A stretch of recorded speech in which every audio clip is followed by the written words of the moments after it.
Selamat pagi dan salam sejahtera keluarga Malaysia. Berita Pagi Sarawak edisi Jumaat 1 Mei bersama saya, Bumawin. Kita mulakan berita dengan perkembangan ini. Penguasaan diri yang baik dalam bahasa Inggeris memberi banyak kelebihan kepada seseorang individu. Menteri Pendidikan, Inovasi dan Pembangunan Bakat, Datuk Roland Sagawiin berkata, ini kerana bahasa Inggeris yang merupakan bahasa komunikasi global menjadi keperluan penting dalam banyak perkara.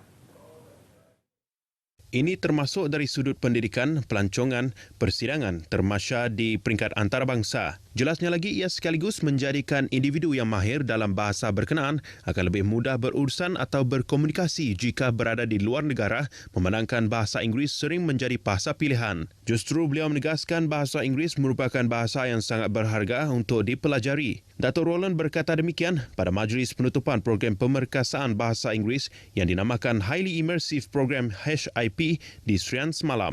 Turut hadir 100 orang guru di bawah pentadbiran daerah Serian menghadiri program selama 2 hari itu.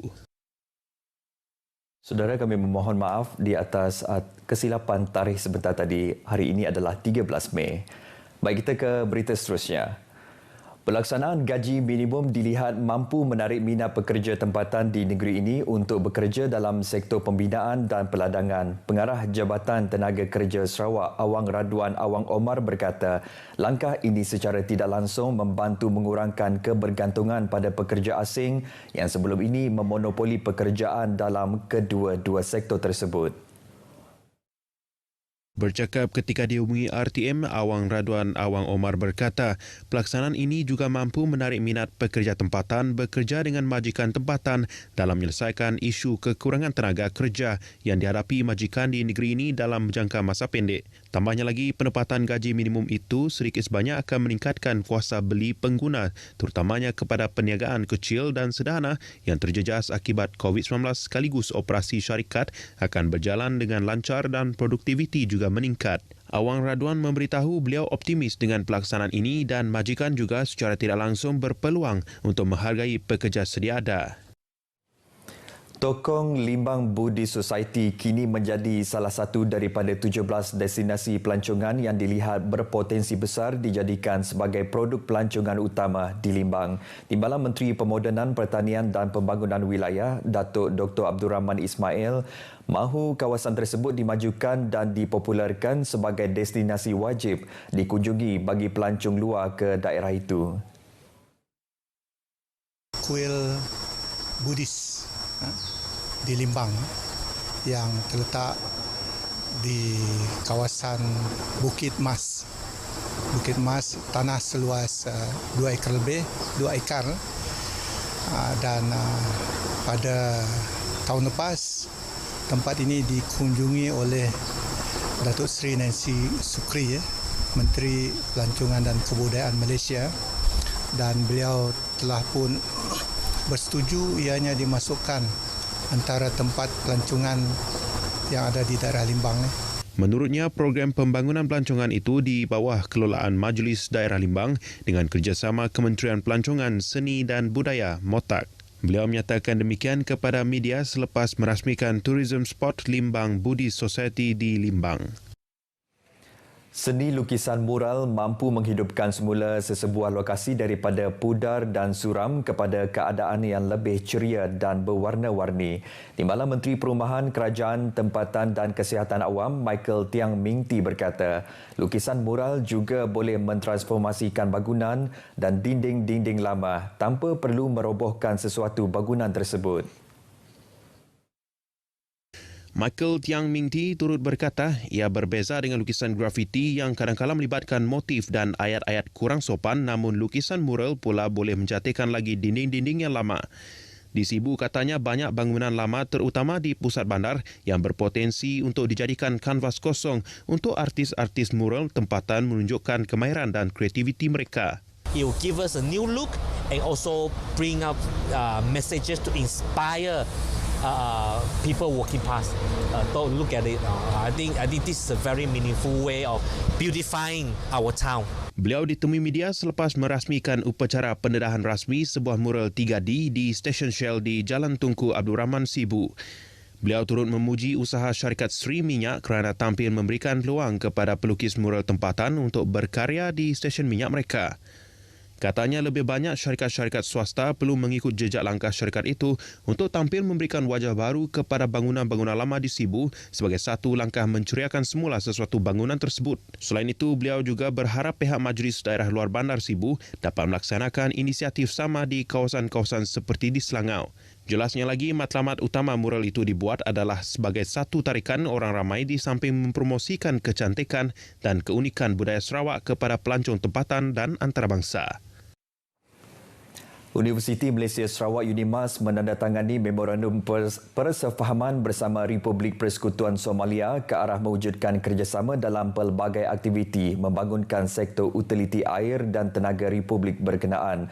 Memorandum tersebut ditandatangani Naib Chancellor UNIMAS Profesor Datuk Dr. Muhammad Kadim Suaidi dan Ketua Pengarah Kementerian Tenaga dan Sumber Air Somalia Mohamed Abdi Rizak dalam satu majlis ringkas yang diadakan di UNIMAS di Kota Semarahan semalam. Di bawah perjanjian berkenaan, UNIMAS akan bekerja rapat dalam menyalurkan ilmu dan latihan bukan sahaja di kalangan jurutera dan warga kerja profesional, malah melatih pakar dalam bidang alam sekitar, sosial, ekonomi dan kewangan. Usaha tersebut adalah bagi memantapkan lagi inisiatif dalam pelaksanaan operasi serta pengurusan kedua-dua sektor utiliti air serta tenaga di Somalia. Sementara itu, Datuk Dr. Muhammad Kadim berkata, dengan kekuatan serta usaha berterusan UNIMAS yang sedia ada dalam penyelidikan serta latihan di bidang air dan tenaga, kerjasama tersebut berpotensi membantu Somalia melaksanakan inisiatif serta aspirasi ke arah kesejahteraan Republik berkenaan. Ke arah itu, Naib Chancellor tersebut mengalu-alukan warga kerja Kementerian Tenaga dan Sumber Air Somalia untuk menjalani latihan serta program pasca siswazah yang disediakan di UNIMAS. Dalam pada itu, Abdi Rizak dalam ucapan balasnya berkata, kekurangan dalam kapasiti institusi serta pembangunan manusia adalah antara faktor yang menghadkan pembangunan sektor tenaga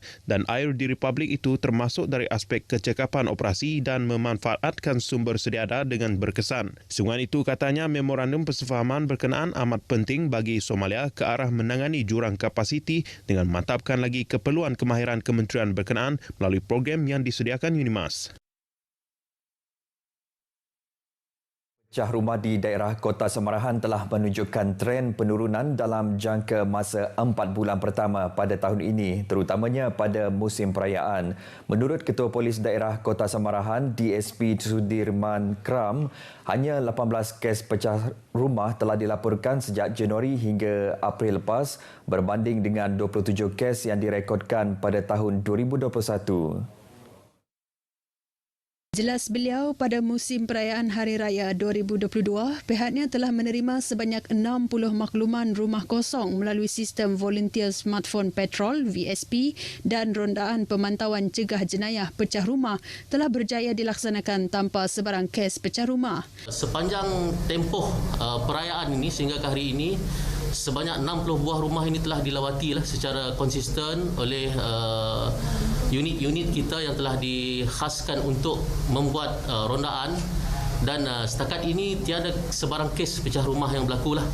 Adapun 2 kes sahaja yang berlaku sepanjang tempoh perayaan ini, tetapi rumah tersebut tidak dilaporkan di dalam sistem . Namun begitu, kes kecurian di bawah Seksyen 379 Kanun Keseksaan melibatkan harta benda, ketenteraman dan kepentingan awam di daerah itu meningkat sedikit dengan 56 kes telah dilaporkan dari bulan Januari hingga April tahun ini berbanding 46 kes pada tempoh yang sama bagi tahun 2021.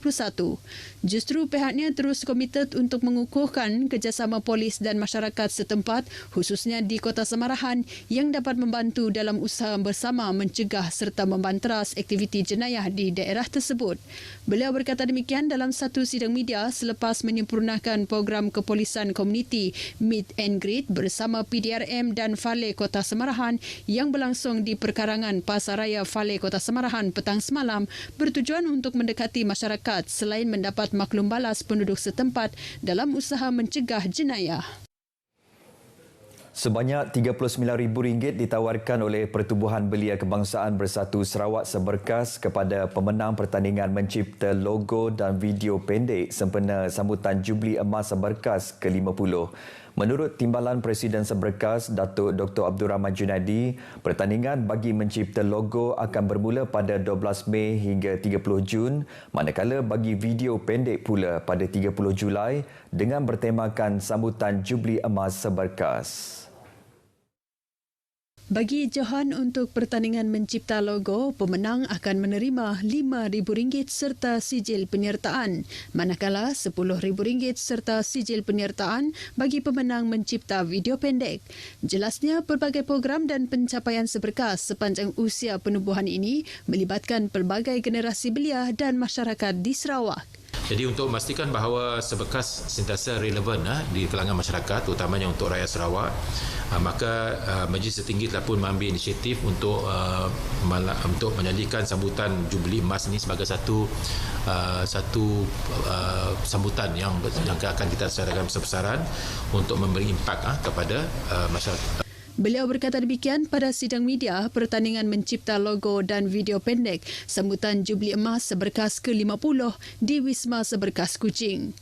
Dedahnya lagi, orang ramai boleh membuat imbasan QR Code serta Google Form yang disediakan untuk mengakses syarat serta borang penyertaan pertandingan. Seberkas merupakan satu organisasi belia terbesar di negeri ini dengan lebih 44,500 orang ahli sejak penubuhannya pada 19 Mac 1973. Berita pagi Sarawak edisi Jumaat 13 Mei berakhir di sini. Dengan itu, saya Bu Mawin, salam hormat dan jumpa lagi.